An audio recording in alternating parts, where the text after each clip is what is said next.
AP CM Chandrababu Naidu Hastina బాట పట్టారు. TDP Mahanadu ముగిసిన వెంటనే కడప ఎయిర్పోర్ట్ నుంచి నేరుగా ఢిల్లీకి బయలుదేరారు. దేశ రాజధానిలో ఇవాళ జరగనున్న సిఐఏ సదస్సులో ఆయన పాల్గొంటారు. ఇక రాత్రికి అక్కడే బస చేయనున్నారు. అనంతరం రేపు మధ్యాహ్నం రాజమండ్రికి రానున్నారు. గున్నేపల్లిలో పెన్షన్ పంపిణీ కార్యక్రమంలో పాల్గొంటారు. జూన్ 1న ఆదివారం కావడంతో ఒకరోజు ముందే పెన్షన్ లబ్ధిదారులకు నగదు అందజేయనున్నారు. ఆ తర్వాత గ్రామస్తులతో ముఖాముఖి నిర్వహిస్తారు. ఈ మేరకు సీఎం చంద్రబాబు ఢిల్లీ, రాజమండ్రి పర్యటనకు అధికార యంత్రాంగం అన్ని ఏర్పాట్లు పూర్తి చేసింది.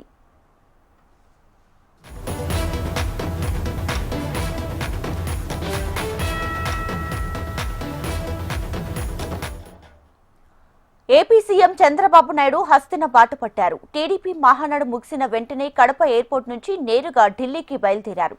దేశ రాజధానిలో ఇవాళ జరగనున్న సిఐఏ సదస్సులో ఆయన పాల్గొంటారు. ఇక రాత్రికి అక్కడే బస చేయనున్నారు. అనంతరం రేపు మధ్యాహ్నం రాజమండ్రికి రానున్నారు. గున్నేపల్లిలో పెన్షన్ పంపిణీ కార్యక్రమంలో ఆయన పాల్గొంటారు.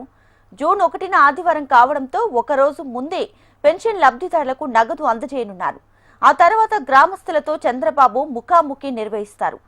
ఈ మేరకు సీఎం చంద్రబాబు ఢిల్లీ, రాజమండ్రి పర్యటనకు అధికార యంత్రాంగం అన్ని ఏర్పాట్లు పూర్తి చేసింది.